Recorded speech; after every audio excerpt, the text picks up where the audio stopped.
Indiana Disability History Project, Indiana Institute on Disability and Community, Indiana University. So my name's Jenny Todd. We're here in Indianapolis today. It's May 10th, and we're with Dr. Mary Ciccarelli. So we're going to start with you introducing yourself, your name, where we are, and your title or what you do. So. Hi, my name is Mary Ciccarelli. I'm a professor of clinical medicine and clinical pediatrics at Indiana University School of Medicine, and I'm here today, which is May 10th of 2018, to talk a little bit about the history of disability in Indiana. How did you happen to get into this field? It's an interesting question to ask how I got interested in the field of disability services.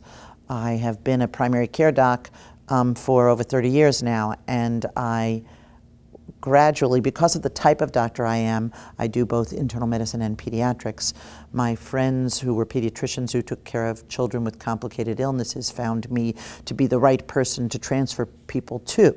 And so I started to accumulate, attract a group of patients who had significant disabilities. And as that started to increase in number in my practice, the ability for us to accommodate those patients in a busy practice became more difficult. Because they take, in general, a longer period of time per patient, I was starting to be more and more behind schedule because of that patient group. Therefore, I started looking for ways that we could build some different way of doing this. I was working on a project with the School of Medicine pediatric residency on improving training of pediatric residents in working within their communities. And as a consequence of that, we were partnering with a variety of organizations, one of whom at the time was IPIN, Indiana Parent Information Network, now ASK, about special kids. And as a consequence of that pairing with that organization, we started talking about family-centered care and transition needs and the specific needs of people with disabilities. And we realized that that organization and my organization were both interested in thinking about how to improve services for transitioning youth with disabilities.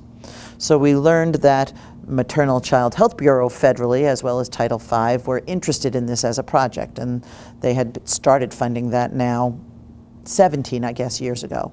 And they were ready to start a second round of thinking about improvements at a state level, and we got involved, IPIN and me, got involved talking to Maternal Child Health here in Indiana, and they funded us to do a little bit of pilot work in terms of thinking about what do we need. And we went around and talked to a number of the Centers for Independent Living about what the needs were in our state. So as a consequence of that, we were able to put in a pilot funding requisition to Title V here in Indiana, and we were funded to start building transition services. When we started building transition services, we thought people would come to see us with a variety of different types of healthcare needs. But in fact, sometimes when you build things, you don't know who will come. And when we built this, the people who actually came were people with in much higher proportion to their representation in the population, people with intellectual disabilities and physical disabilities. And so then, just by happenstance, I started doing more and more of that work. Okay, good. It was good to hear about how you're talking about taking longer, because it's a big issue that we're trying to talk with just people with disabilities. It's your right to ask questions and tell them that they need to slow down. So that was great to hear that. Right. Okay, yeah, I was trying to decide if I want to hop into transition or just kind of stick with the script. I think I'll kind of stick with this, and then we'll go to transition a little bit later. Okay. So were you trained anywhere along the line specifically on people with disabilities? I think that's the question of how do we train physicians today to do disability services is an interesting question, and I trained in the late 70s, early 80s, and So there was very little specific attention to the actual work I end up doing in my career. We did a lot of training in the hospital on people who are very sick at bedside, which is very different than caring for people in home and in community. And most of that I found I had to learn myself by being thoughtful about my approach and reading what literature there was, and I guess I would describe that as self-taught process. I think there's better methods today than there were in the late 70s, but that was the truth then, that you kind of had to figure it out. Okay, that's kind of what I thought. So, and I'm gonna delve into that a little bit more later on. So can you talk about the medical issues facing people with disabilities today and how they've changed? For instance, people with Down syndrome are living longer, people are healthier now, and what's brought that about, and just what's caused the changes and the changes you've seen? It is interesting to look how services and life expectancies have changed for people with disabilities over the span of my career so far. When I was in training, it was common to think about people with spina bifida or Down syndrome, particularly those with heart disease, dying very prematurely in life. It was also common for people with for cystic fibrosis to die before reaching adulthood. And that has evolved over the last 35 years to now a point where we see adult life expectancies for people with significant cerebral palsy, for people with cystic fibrosis, Down syndrome. And for each of those diagnoses, there are some specific interventions that probably have changed their life expectancies significantly. The ability to offer good treatment for congenital heart disease for people with Down syndrome greatly changed the curve of their life expectancies. The ability to do better respiratory, breathing, eating, and seizure management for people with cerebral palsy changes their life expectancies. And so I think we could pick through each diagnosis and notice that there were evolutions in health services that improved outcomes from a staying alive point of view. One of my favorite, and favorite is probably the wrong word, one of my most disappointing graphs that I like to use is how much we've improved in the life expectancy for spina bifida, yet the participation of that population in employment remains a flat line. So they're alive, but are they actually experiencing the fullest life in terms of community participation? I think we know they aren't, and so we've done part of the job, and we have another whole portion to still do. Yeah, it's interesting. I worked as a social worker for many years, and back in the 80s, I remember many moms telling me, moms of children with Down syndrome, who were in their 20s and 30s, that they were still kind of waiting for them to die because they weren't supposed to live past 5. And, you know, we would be talking about finding jobs and these sorts of things, and the mom was like, well, the community is not a good place, you know, or had told to institutionalize their child. And that was very common with many of the folks that I met back in the 70s. You know, we were still deinstitutionalizing the state, you know, when I was already practicing here, right? So that was still a real entity, I think, you know, and that's, we didn't talk about that as a reason why there is increased life expectancy, but certainly institutions weren't the best place to have prolonged life. And so our deinstitutionalization as a state might have, I can't show you data to that end, but it did happen concurrently with these other things, so maybe it did have an impact in life expectancy as well. That's good. So you run a program called the Kayak Program. Can you briefly tell me what Kayak stands for, describe the program, when it started, the services, the geographic area, that sort of thing? I had the privilege of starting and now running a program called the Center for Youth and Adults with Conditions of Childhood, and we call that Kayak, or CYACC, and we know it's phonetically incorrect, but you'll give us that license, please. And its mission is to steer youth and young adults towards successful adult life. Youth in particular who have special health care needs. And it was created through funding through the State Department of Health, Maternal Child Health Title V funds. And we are a team currently of 3 doctors, 2 nurses, 2 social workers, a couple of administrative and research assistants who try to approach planning for adult life in a comprehensive life course manner.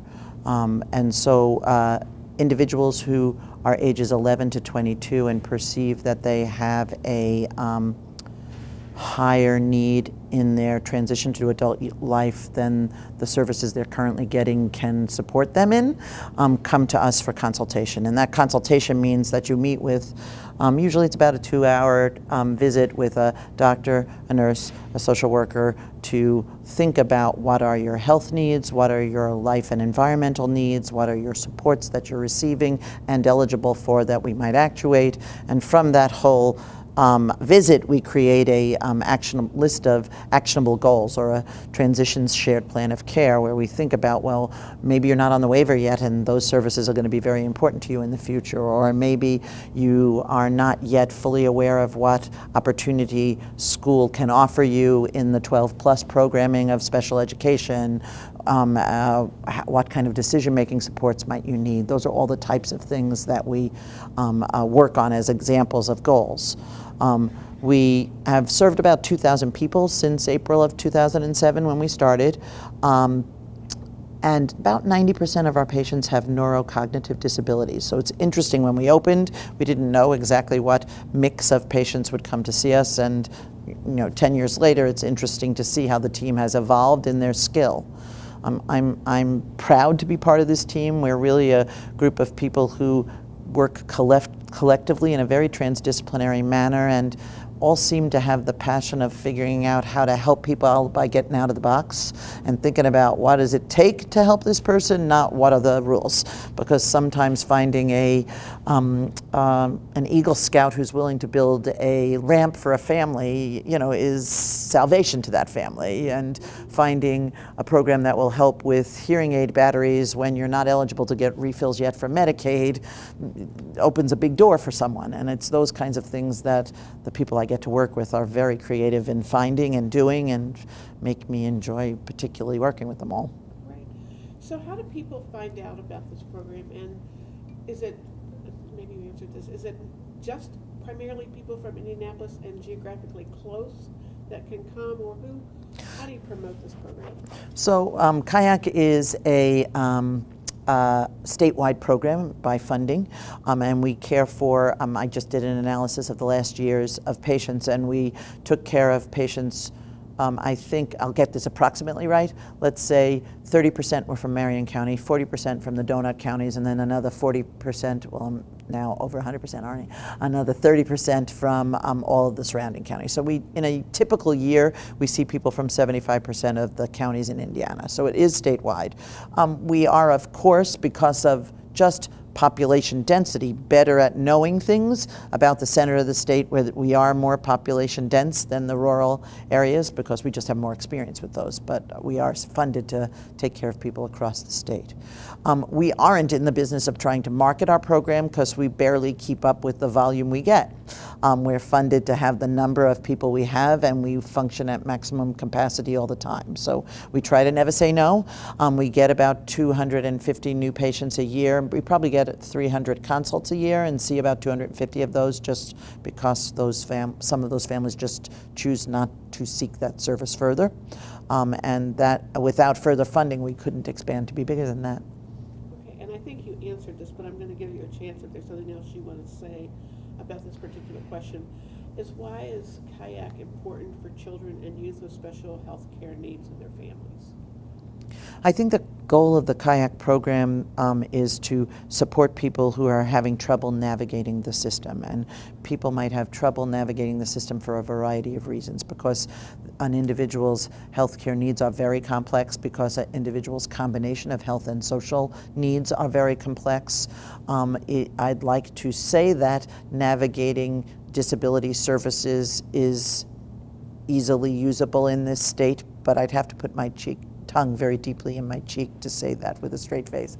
And so I think that lots of families who have significant social determinants of health, or as a family have disabilities across generations, in particular find a hard time navigating the different services that might make their lives improved, and accessing paratransit with the right forms, and prior authorizing the right equipment, and figuring out what services to use to their best advantage from home and community-based services supports. All of that feels daunting and complex to many families, and so the service that we offer tries to help sort and prioritize that, because sometimes you just have to do things in the right order to get them right. I think I could use Voc Rehab as an example. If you knock on Voc Rehab's door and say, "I need help," they ask, "What do you want?" And if you can't formulate the answer to what you want, you have a hard time getting services. So you have to pre-form the question before you get to the door, perhaps, for some services. Or when people apply for adult SSI, if they're in the business of being very strengths-based and being positive about what they can do, they tend to sometimes not be good at explaining what they can't do, and therefore why they need Social Security insurance, and helping people understand that you can't get SSI if you can't explain what you can't do. And families are very used to, in childhood, building strengths. And sometimes you have to help reframe that for people to be eligible appropriately for things that they really are eligible for. That was really good. Okay, so, you okay? Yeah, I'm good. Need a drink or anything? Oh, yeah, I'll take a sip. So what are the issues facing youth and their family as they transition from pediatric care to adult care? What's the most common, what's the most challenging, and how are we dealing with that? There are lots of challenges that families face when they're moving from pediatric to adult care. I'll focus first on the issues around healthcare, and then maybe around issues in more of a comprehensive life frame. So in terms of healthcare, parents have to move from being the managers in charge of their child to gently stepping back in a way that doesn't create danger, to still provide a safety net while youth are rising up in their self-management skills.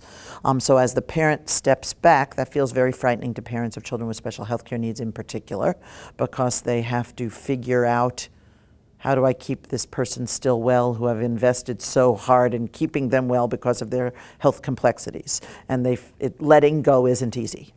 And then children have to figure out how to step up in their self-management skills to become an activated, autonomous person.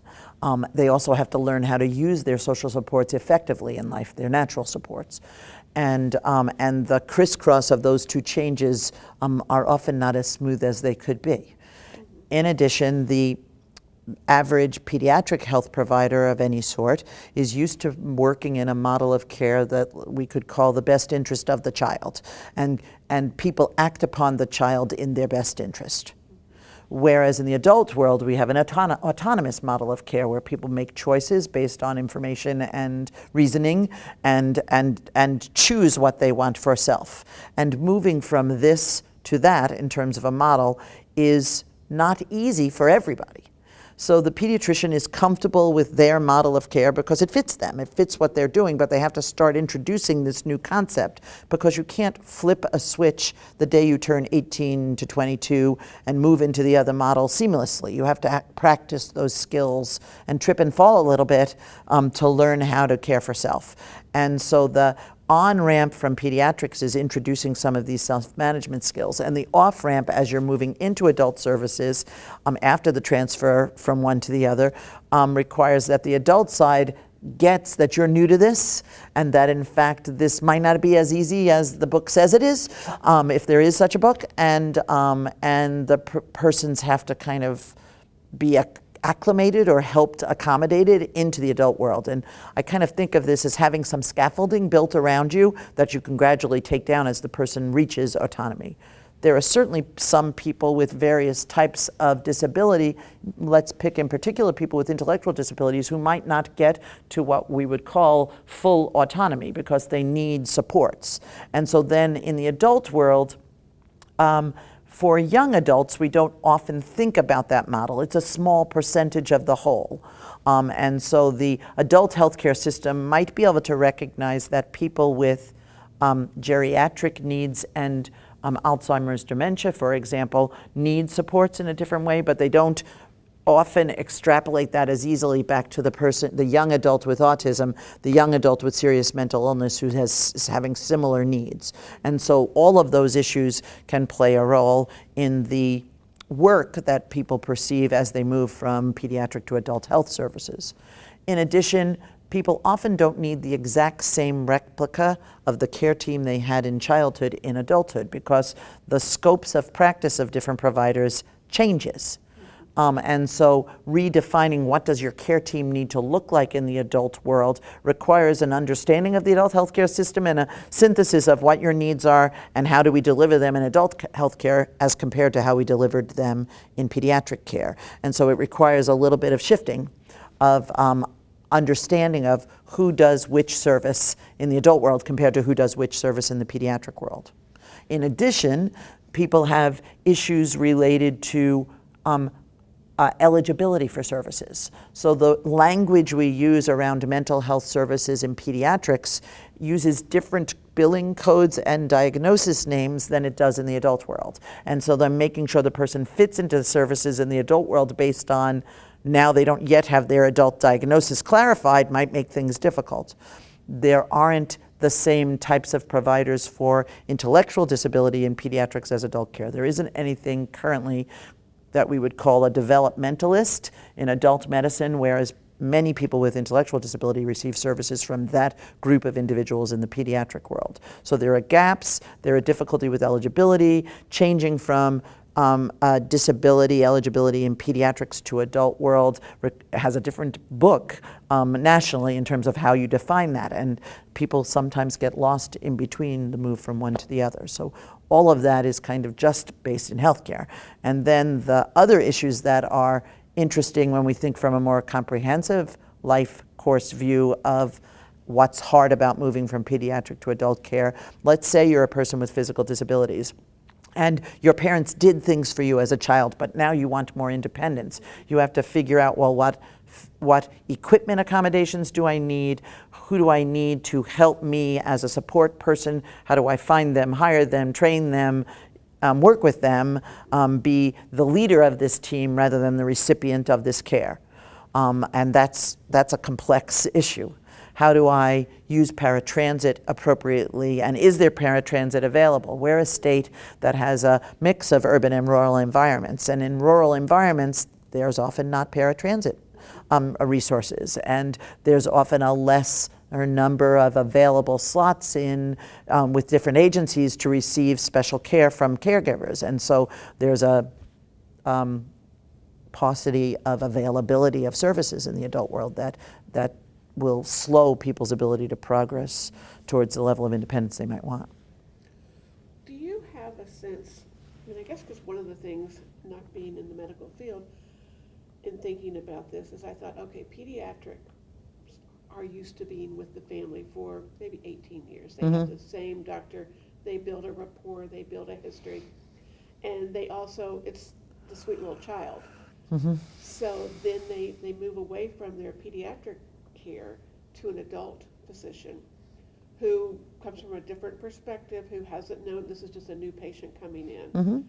And so it's the whole starting over again, and not the same sort of this is a sweet child that I'm going to get to know and I'm going to invest in for the next 20 years. If that sort of well, they might be invested in them for 40 years, but right, they could be. They could 70. Right. And, yeah. and that's what you hope Well, they're thinking. so- That this could be a patient for 70 more years. But do you think that the attitude or just So I think that people notice that the difference when they move from pediatric to adult care is another fascinating issue for families. When you're comfortable with the person who took care of your child as a parent, you are used to a nurturing and somewhat prescriptive environment, and that feels comfortable. And most people, when they are asked about making a change to adult services when they're in their teen years, they and their parents balk because they say, I don't want to change. I like where I am. These people love me. I want to stay with them. And so the initial reaction by nearly everybody is, I don't want the change you're forcing upon me. As humans, we generally don't like change that's forced upon us. And then they might get introduced to the adult world and they'll say, this adult world is different than the world I'm used to. I'm not encouraged to bring my guitar and play it in the waiting room anymore. I'm in fact told that's not allowed. And so my initial reaction to that is, gee, this is different and I'm not really liking it. But if you wait just a little bit longer, the person's recognized, wait a minute, I'm being treated like an adult. I don't have to sit on baby chairs and there aren't elephants on the walls anymore. This is the grown-up place, and I am a grown-up and I like being a grown-up, but we have to actually let people go through those moments of discomfort to realize I do actually want to be treated like an adult, and I am being treated like an adult, and that is good. But there's turmoil in the changing phase because we all react to change with less embrace than fear, as a general rule. Right. And I think that's some of the feedback that we get from young adults and even middle-aged adults, where they don't get enough time, or the doctor might talk to someone who's with them instead of them, and they're not used to speaking up or saying, I don't understand what you mean by that, or I want to be part of this decision, can you tell me more? So I think that's when I talk new. about that acclamation zone between being a youth, teen, and then a young adult emerging in your adulthood, and then actually an adult, the learning how to be an activated patient who actually has voice and power in that conversation is something you have to practice. And that's why people need scaffolding during this time period to help them with that. It is, if you practice the skill, it's not as hard as if you've never tried it and all of a sudden the world is passing you by and you're not doing it. And so I think that that's an important piece of appropriate transition readiness assessments and preparedness training to help people begin to use their voice in clinical care. Yeah, very good, thank you. Basically, if you could briefly describe some of the changes over time in the U.S. and more specifically in Indiana. Let me clarify the question first. The challenges with transitioning from pediatric to adult care. I think it'd also just be important just to look at not just transition, but how the challenges have changed over time. I mean, you sort of talked about that, but... All right. I think it's interesting to look historically at how our services have changed over time. It really is probably 20 years in the literature now that we talk about the transition of youth with disabilities into adult care. And I think, are we 30 years post American with Disabilities Act-ish, since that passed as well, and that changed our approach to thinking about services for adults with disabilities. And as a consequence of those, we both think about people's rights with disabilities, to be persons first, and to have the appropriate accommodations so they have the rights to the same services. Simple as getting an ASL interpreter for somebody who needs it. You know, those are all changes that have happened since I've been a clinician, because ADA came forward and made us stop and think about those things and required us to act upon those things. I think that the life expectancy changes in pediatrics for people with serious disabilities of childhood certainly brought a different awareness to everyone of having patients who are needing transition, or the volume of patients who are needing transition. That's been a change not just nationally, but internationally as well. So there's organizations that look at this internationally. We have I participate in a group called the International Healthcare Transition Research Consortium, and we have folks from Australia and England and Sweden and Switzerland and Canada, of course, and the US, talking about the similarities that we're facing in terms of the issues of promoting youth with special healthcare needs as adults, as emerging adults. I think that in Indiana, our sustained support from the State Department of Health to continue to build a transition program and collaboration across primary care and specialists in the state have created forward momentum, not yet enough to call us successful in terms of this. When we look at national statistics for how good are we at preparing youth to enter adult life, we still don't score very well as a nation. And in Indiana, we're slightly above the national average, maybe. And I like to pretend that just because I work in this area. But I think we're pretty close to the national average in terms of how we do helping people successfully move. And we have all the services technically that we should have. We don't afford everyone who needs them access to them easily and deliver services to them easily currently. Thank you. Is there anything else you'd like to say that just talks about the differences of transitioning for youth with disabilities versus the general population? Sure. So there are differences that happen when a youth has significant special health care needs and they need to move from pediatrics to adult life than if you were a garden variety teenager. 82% of youth don't have any serious chronic illness in Indiana, and that's approximately the same number, maybe give or take 1 or 2% nationally. And so that 82%, when they move from pediatric to adult care, need maybe 3 or 4 things. They need to have a point of contact in the health system that is something other than an emergency department, so ideally a primary care provider of some sort. They need sustainable health care financing, which means they have to change out of one plan into another typically. They need to know when they're signing the forms instead of somebody who was doing it for them as a proxy. And they need to have enough information about what does it take for me to be a healthy person to be able to manage their own self. So what does it mean to be fit, to eat healthy, to sleep enough, to be attentive to your body's needs and get help when you need it. So everybody needs that. And then the 18% of youth who have special health care needs, I actually tend to divide into 4 major categories. Youth who have a chronic disease that doesn't give them either a visible physical or intellectual disability. And so let's pick diabetes, inflammatory bowel disease, sickle cell anemia, cystic fibrosis. We could name 50 others, but those are good examples of that group. And then there's a group that have physical disabilities. So let's pick muscular dystrophy or someone who's had a traumatic amputation as good examples there. And then there are people who have intellectual disabilities, and we could pick people with autism or someone with Down syndrome as an example there. And then there are people with serious mental illness, and we could pick bipolar disorder or schizophrenia as examples there. And each of those groups of individuals actually have some slightly different needs in transition. People with chronic disease need to know not just the things I described for the typical population, but they also need to know who else do I need on my care team besides a primary care provider?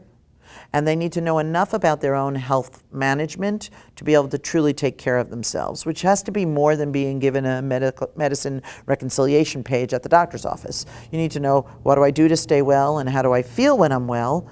What does a flare of my illness feel like? What am I supposed to do then? What's an emergency and what do I do then? And so you really have to have this scope of understanding of what's happening in your body and what are you supposed to be looking for. People who have physical disabilities probably need to do everything I just said, and then they also need to know what equipment do I need, what new services am I eligible for and do I have to apply for, how do I get assistance from other people in a dormitory if I'm going to university. If I move into my own apartment, how do I find the right one? And so their home living needs are quite different than a youth who doesn't have any serious illness. And then people with intellectual disabilities need help in maybe 2 main ways. They need additional help with what level of decision-making supports will they need? So are they a person who can be their own advocate with informal supports, or do they need something all the way up to a level of formality that would be legal guardianship? They also need help with accommodation in learning how to live an adult life.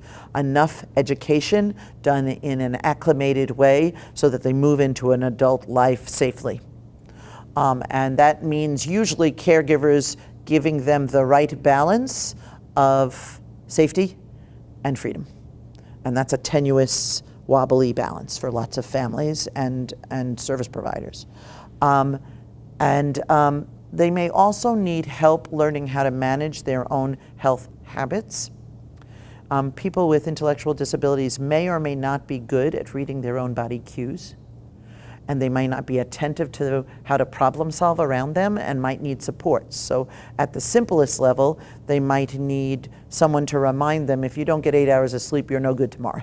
And if you don't go to bed now, you're not going to get 8 hours. And that's a mathematical calculation that might be beyond the skill of some people with intellectual disabilities.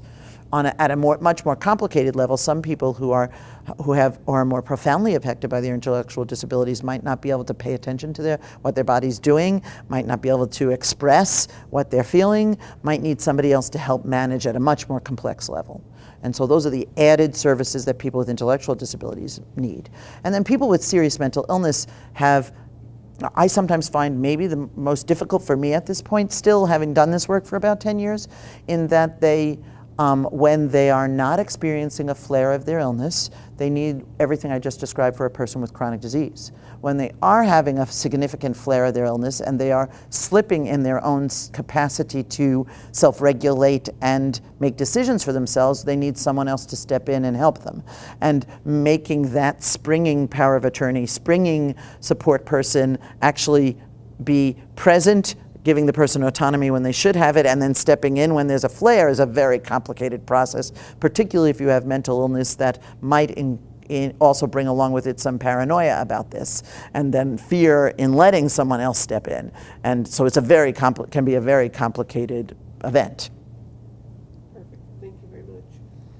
You want another drink or anything? Yep, sure. Okay, well, next we're going to talk about Special Olympics. Okay. So I know you've been involved with them with their health screenings Mm-hmm. and that sort of thing. So do you want to talk about your role of Special Olympics, the games and the booth, and then the follow-up and your role with Special Mm-hmm. Olympics? Okay. I've had the privilege of being able to work with Special Olympics Indiana now for a couple of years. Our Indiana organization received a Galisano Foundation grant to work on healthy communities. And so we're just rolling up our sleeves in terms of thinking about what that might look like and how do we improve healthy opportunities for persons with disabilities in our state. And the health promotion process that they use has focused very much in its early years on collecting data to show that there are disparities of care in the population of people with intellectual disabilities. And I think we have solid data that affirms that that's true. And so our next step is to think about what the solution to that is, and to think about how do we improve health habits day to day by education of self-advocates as well as their caregivers. How do we improve the screening and evaluations that happen for people with intellectual disabilities in the medical environment? And so we're trying to think about that as a state, as a national and an international organization. There's some recommendations in terms of thinking about when you care for medically people with intellectual disabilities, how do you think about the particular comorbidities that they might be at risk for, such as choking, seizures that are not adequately managed, not maintaining their hydration adequately, not having adequate nutrition or being overnourished, and constipation as kind of the biggies of common comorbidities in that population. And so thinking about how to preventatively help families, caregivers, and self-advocates not get into trouble with these issues, and then how to also recognize them with early warning signs rather than at a point of more potentially fatal crisis.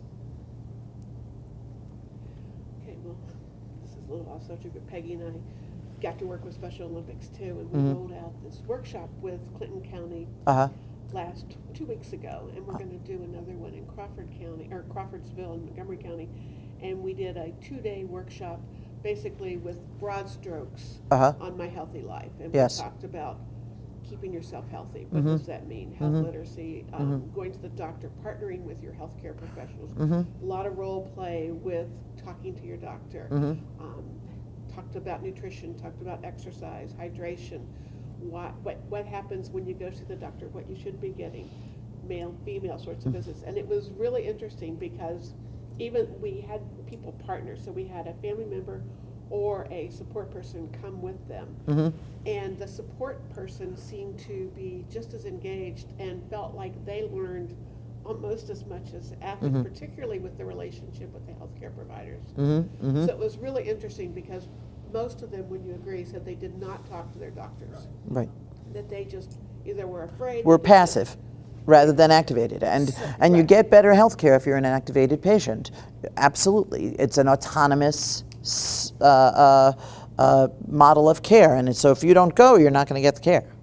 And if you don't ask questions, you're not going to understand what you were told. Right. And that's, could we circumvent that by better education and more time for everybody? Sure, but we'd have to redesign the whole healthcare system for that to happen and pay for it adequately, which we're not doing either. So, Well, and I agree with you. I think we also need to educate the athletes. You know, Mhm. we need to educate the patients Mhm. on what to expect, what your responsibility is when you go to the doctor, what their responsibility, how you work together, Mhm. that sort of thing. and So- how you use your social supports to help you, Mhm. your natural and paid supports to help you. So if you can't remember when you pooped last, who's going to remember for you? Because the doctor needs to know that. That's right. That's right. Here's what you need to know. Mhm. Mhm. Anyway, all right. Sorry. Okay. So Yeah. Anyway, anything else you want to say about Special Olympics? The exams that went through, the follow-up that might or might not have happened. Because it seems like there were 6 stations that they said they went through. You know, the ears, the eyes, the teeth, Right, the feet. they talked about referrals. Special Olympics Indiana is working on improving the follow-up care for people who receive screening at events like the state games. So last year at the state games, we had optometrists, audiologists, dentists, physical therapists, a variety of other health professionals, dietitians, nurses, physicians, including people in training across all of those, podiatrists. And so there was 2 benefits to the process of doing this health promotion work or this healthy athlete screening work. It is both to educate the patients that they have a need for some kind of care, to identify those who are at more emergent risk to need something. So if you already have hearing loss, if you already have a need for glasses that you don't have, that's a more significant need. And then to train individuals who are entering those 6 fields in how to interact with Special Olympics athletes, with persons with intellectual disabilities, how to accommodate your care to simpler health literacy, interactive language that affords the athlete themselves to speak for themselves first, as a person first, are, I think, a very rich part of this program. And we are working on developing more interdisciplinary training for people in training in the health professions to experience this kind of health care and these accommodations so that they are activated to recognize it later. It's easy sometimes in practice for people with intellectual disabilities to pass for someone with typical intelligence and therefore not get their care accommodated. Patients don't come in to the doctor's office and say, reading is hard for me, talk slower, I don't understand this. I'm not sure I've ever had someone say that to me, and I care for this population quite frequently. And so then you have to actually figure that out if the person doesn't volunteer it. And so I think the experience of these students in the Healthy Athletes program is really formative to helping them begin to think differently about how do they go looking for this need to accommodate care. That's wonderful. Okay. We should mention that one of them came in the second day with his plate. He Uh-huh. said that you had given Yes. out the plates. He Yes. brought it in and Ciccarelli he gave he me just the brought plate. it. Yeah, and you're not, and so we actually tried an experiment with that, which was hilarious. So they were these divided plates, right? And we didn't recognize that you could also mound things on them. So we had to actually teach that the plate shouldn't be mounded so that you could barely carry it. Because like I had one guy who like put potato salad, then like 3 biscuits in the carbohydrate square, and I'm like, no, that's a little overdoing it. Remember that at the next That is training. funny. That's right. That's right. It should. We should have a shelf that it has to slide under to still be acceptable. Yeah, we showed him Michelle Obama, as you know, my Yes, right, plate. yes. And so the next day, he brought in, he goes, well, I got this from Dr. Ciccarelli. And it was really great because he hadn't talked at all the first day. Super quiet. And, we tried to engage him some and Yes. talk a little bit. But the next day, he came in and he stood in front of the whole group. And I said, well, tell me about the plate. Yeah, How does that work? yeah. And he did. Yeah, good. That's good. Yeah. And it's interesting to think about what giveaways catch people, right? Because I think the plates are very useful as an educational tool because they can apply it, right? Which is different than the chapstick to protect yourself from the sun or other things that are some of the common giveaways that are just advertising almost. Yeah. Yeah, that was really good. Cool. Very cool. Okay, so you kind of talked a little bit about this, but the next question is people with disabilities are having a hard time finding medical providers that are competent in working with them, take the times, have effective communication, that sort of thing. So we're curious about the training for medical doctors. So in terms of disability issues, attitudes, communication, plain language, all that sort of thing, what do you think is happening now so that students are getting more training? And you gave us a really nice example. But are there other examples that you can think of that are happening? It's an interesting question to think about what training do health professionals need still in their schools to help them improve their services for people with disabilities. Indiana University School of Medicine is in now the beginning of year 3 of launching a new curriculum that integrates different parts of science together in efforts to improve the learning experience for our future physicians. Part of that new curriculum has an interprofessional education curriculum so that people are working together with people who are also entering the field in other professions. So that's one of many enhancements. A second is that we're creating a thread of disability education through the 4-year medical school training that starts with the culture of disability and the rights of the person with disability onto how do you actually apply that into your clinical service delivery. And I think we'll see evolution and an improvement, I hope, in the readiness of our graduates in caring for people with disabilities. There are still small organizations nationally in the U.S. that are trying to work on improvements in both medical and dental training around people with disabilities. And so I think we have some forward momentum in the last 10 years in this area, but still plenty of room for improvement. Perfect. Let's see. I have a couple random questions for you. Sure. Let's see. Something that just popped into my head, you were talking about rural areas. Yes. And I didn't know, you're seeing more telemedicine, and I didn't know if that's something that could, help those areas in the rural areas. Or Well, just I'd getting love to, see- well, number one, I'd love to talk about why people in the adult world have trouble getting services because Medicaid pays so poorly. So we need to talk about that because that's a Right. real, Well, that's, doctors yeah, wouldn't take it. yeah. Well, if you have a choice between, well, I'll say Yes, this right. live, right? So I'll go back to, there are other issues that impact the ability for patients to find the services they need in our healthcare system. Comparatively, patients who have disability and therefore have their healthcare financing funded by Medicaid are at a disadvantage across our state because the payment per dollar from Medicaid is much reduced compared to what the payment per dollar charged for Medicare or other private insurance. And therefore, practices decide what percentage of Medicaid patients they can afford to take within the business model they're using. And medicine has been much more in my career, medicine is much more of a business than it was perhaps 35 years ago. We have accountants and other masters of business administration running medicine in a way that maybe wasn't as prominent 35 years ago. As a consequence of that, our service delivery is timed in a much tighter way than it was when I started in medicine.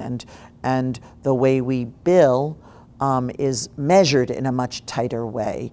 All of that was created for reasons, not just business reasons, but to prevent fraud, et cetera. But it has altered the relational aspects of medicine in many ways. If you're on a clock and get 10 to 15 minutes to do what you have to get done, and all of that happens at a computer screen, that changes your ability to be relational with your patients. And 40 years ago, people who were physicians ran their own businesses. Now physicians work for organizations and aren't the decision makers. They don't drive the decision about how long are my appointments. I'm told how long my appointments are. And that's a substantive difference. And so we really need if we want to equalize healthcare for people who are funded through disability services, we have to equalize the payment. We have to equalize the model. So in our state, we have a reasonable network of community health centers, and those centers take all Medicaid patients, and so we focus a lot of our attention there right now in the current billing environment to focus on those physicians as the physicians that we might want to help expand their abilities to serve people with disabilities, because they're kind of the obvious target because of funding streams. Well, out of all of the athletes we talked with, only one had private insurance, and it was because he was still on his parents' insurance. So everyone else, as most of the athletes, I'm sure that we'll run into. Right, absolutely. Right. I mean, they might be dual, you might be people who are dually insured, but you will certainly meet mostly Medicaid. The patients we serve in kayak are, I think they're over 70, it might be over 80% have Medicaid plus or minus private insurance. Okay, and then, let's see, cultural competency, is that something that is talked about much in the field? In terms of thinking about it for people with disabilities. So there's this interesting, so healthcare disparities are something we talk about in healthcare in the United States. And healthcare disparities based on race and ethnicity and gender have been a common part of the dialogue and a common part of the work done at the federal level and state level to think about how to equalize or promote health equity. The disability population has had a hard time getting their foot in the door as one of the disparity groups. And it's best I understand it, it's a political problem because the lobbying power of those other groups don't want to necessarily make room for another group to be lobbying for equity for themselves as well, because the pie doesn't feel like it's big enough to accommodate all of those needs. But certainly we know there are disparities for people with disabilities, and the culture of being aged or gendered or from this race or ethnicity versus the other, all are an important part of learning how to address the care that people need. And so we talk a lot in medicine, or maybe a lot is the wrong word, but we certainly train people and talk about cultural competence and what that means. It is an important piece of the communication skills that we build in trainees and that we expect of providers. But it's, as a nation, we don't do great with this in all walks of life. And I think that medicine has plenty of room, or healthcare has plenty of room to improve its cultural competence. But it's a rubric we are at least conversant in at this point. Okay, that's great. And then my last random question was, people that use wheelchairs, when they want a mammogram Mhm. and they cannot transfer Mhm. very easily, or they are particularly large, what, what's happening in terms of, like, in a dental chair or with a mammogram or different procedures that it's really hard to evaluate someone who is physically limited to the chair? There are, the question of how do we use appropriate accommodations for equipment for people who have disabilities and can't get services in a typical manner is an interesting one. There are the average, we'll use mammography as an example. The average mammogram machine requires you to be able to stand. There are mammogram machines that afford people the same services sitting. Every hospital system doesn't necessarily have those.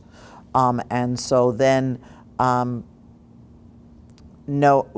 of the care coordination jobs that our kayak team does is figure out where this person can get what they need. And it becomes interesting to think about who could help us with that. Who could help us advertise like that Eskenazi has at the St. Margaret Center has a good mammography ability for people who are in wheelchairs.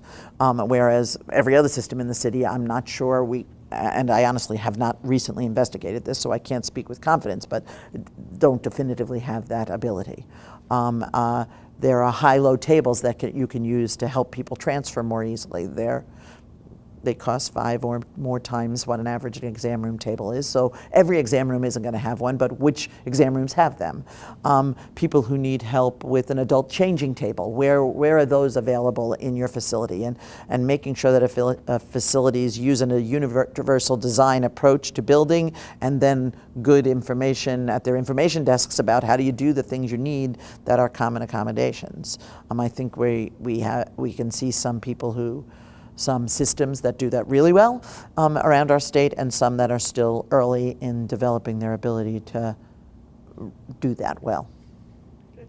Like I said, it's just a random thought. Is there anything else that you want to talk about that you think we might not have touched upon, or you want to go back and say more? Peggy, is there anything you can think of? We have not talked about waivers at all, or how, and our ability as a state to keep up with what the demands are. We're really in a bad spot right now about that, so maybe that would be worth talking about. Okay. What do you think of just things later? So home and community-based waivers programming is an important resource for people with disabilities. And right now, the way we render those services in Indiana, they're carved into an aged and disabled pot and a developmental disability pot. And you can't have both, even if you have both needs. And so you have to decide which fits you best at which time, and you can't flip back and forth willy-nilly.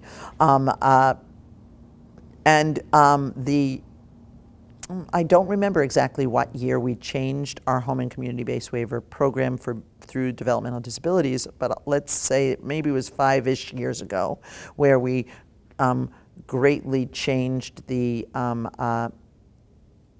certification process or the eligibility process so that many more people received waiver services. And we went from having a wait list that was 10 to 13 years long to now under a year in most circumstances. And now that we have this much shorter wait list, we have a lot more people who are receiving services, and our state service providers haven't been able to keep up pace in their growth with the difference in number. And so now we have families who struggle, even though they have waiver eligibility, not being able to get the services they want, particularly in rural areas, but it's not exclusively a problem there, it's also a problem in urban areas. And that's been a recent change, and probably it's a good thing that we got thousands of people off the wait list, but now we're still in a catch-up phase getting them the services they need. We also, when we made this change, altered the size of the budget that was available to people, so people are having to reacclimate to how to use a smaller pot of money individually to meet their needs, and learning how to spread your money out so that you get the different things you might need, and where to compromise, because you can't have everything you want. You have to find a way to balance that, and that's a process that's in evolution, I think, still in our state, as we're trying to right-size that that workforce. We still, of course, pay direct service providers poorly across the country. And so that population has a very high turnover rate and not a highly sophisticated education rate in terms of being able to help as caregivers of people with disabilities. And so that's another substantive problem that we're dealing with as a state at this point. Right, we're from Bloomington, and we work with a couple of the large organizations there, and that's a constant. It's just, I mean, they can't keep DSPs. I think the national turnover rate is something like 50% in those organizations, It's very high. you know, it's And 30 to 70%. So you know, and then different ones of them. And when you look at that, how can you can't keep people trained, and so then you know, and if it's so as a healthcare provider, you know, when I have somebody brought to the doctor by a caregiver, a paid caregiver who has no idea who this person is and met them under 2 weeks ago, how do they help that person supplement the history that that person has trouble providing on their own? They can't. And so then you can't provide health care without a history. I might say history is more important than physical exam. Yeah, I'm pretty convinced I can say that, yeah, from my experience. And so that's an interesting ongoing problem, that paid caregivers have such a high turnover rate, they don't know their clients. And typically, if they do know them, they might not be the one that even goes with them. It's the sub that drives them Right, there. yeah, I'm just the transportation, and I met them last week once. Right. And oh, I forgot their folder that has their healthcare information. Well, but Or- their healthcare information in their folder is so rarely organized in a way that it's has any utility for me. It's hard to read, it's not organized, it doesn't have historical information. It's really, really a gap still in our state. We found it, I don't know if you've met some agencies that they have a staff person that's just basically what they call their health advocate. So their wellness coordinators that are paid through waiver are few and far between, because the regulations as I understand it, because the regulations created for that make it onerous to do that work because of the way you have to visit with families, with the person you're an advocate for, so that it isn't. I haven't seen it reap the benefits we had hoped it would when we created those, as a state, when we created those wellness coordinator positions. And depending on your level of care, depends on the wellness attention you even get. Right. So, and that's, It's a catch-22, isn't yeah, it? it's a mess. Yeah. We didn't talk at all about telehealth, and it might be worth talking about that. We kind of, we that would be another thing we might be able to talk about. I often get asked how we might be able to use telehealth to improve the care across the state, across the urban and rural differences. And we're early in the health systems I work in experimenting with telehealth, so we're using it some. And I think that it has potential. I've tried it to a limited extent myself to date, and I think I feel that I lose some of the information I can gather when I'm in the same room with somebody. So I haven't quite acclimated myself to the compromise it takes to do telehealth. When I can touch you, I know a lot more about your health than when I can't. Now, I think I earlier today said that the history is a very important piece and more important than the physical exam, but it doesn't mean I don't need physical exams to do good health care. And so I think that telehealth has room to grow in services for everyone in our state, and particularly perhaps for people with disabilities. I'm not exactly sure where that's going to move to. For mental health, it might be a more clearly, obviously, a good addition, because our mental health task force is probably even a bigger deficit statewide for people with disabilities than our medical health care task force. And so so I think we should play with telehealth more and learn to use it better. And we hope to try playing with that ourselves. if you had a pot of money And a given- magic wand. and given your experience primarily with thinking about people with intellectual disabilities, what sorts of programs, services, help would move them along into having better health, better connectivity with their doctors, overall just wellness? What sort of things? This is a hard question. Where that- would you throw your money? If I suddenly came into a pot of money that I could use to improve healthcare for people with intellectual disabilities or other disabilities in our state, I think I would focus on individual and caregiver training as the least common denominator. Changing the workforce alone of healthcare providers are people who touch individuals with disability twice a year, sometimes only once a year, and that isn't going to make as big a difference as if every day you're adequately hydrated and eating healthy foods and sleeping enough and being physically active and know your own health care plan and know how to recognize seizures or other potential risks, take good care of your skin, do all of those other pieces. If we could get that happening in homes, in group homes, if natural and paid caregivers were at a higher level of ability as advocates for people, I think that would make a bigger difference than if we were doing better physical exams once a year. I think we could certainly stand to do both, but I think that if I was going to focus, I would probably focus on that first piece. Do you think, would you focus also on educating people with disabilities themselves as well as the caregivers? Oh, and yeah, the family? yeah. I hope I said that initially, that training of Okay, of okay, of yeah, I did. people in their homes. So training of self-advocates and their caregivers is a critical piece to helping people live healthier lives. If you think it's healthy to eat a McDonald's Happy Meal every day for dinner, you're at a disadvantage.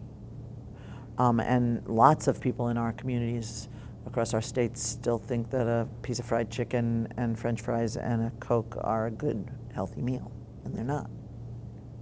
And think that watching television is a good activity as compared to being active, and it's not.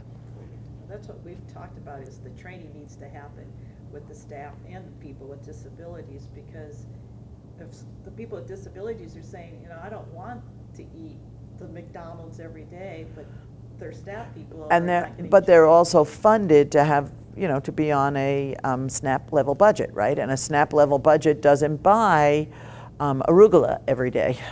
And so then how do you eat healthy on a low income? It's feasible. It is You can feasible. eat healthy. And so how do we teach people how to eat healthy on a low income? And that's the whole thing. I mean, the staff have to buy into it too, but you can't just say it.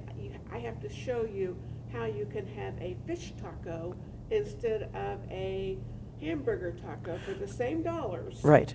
And how you can make it And taste I good.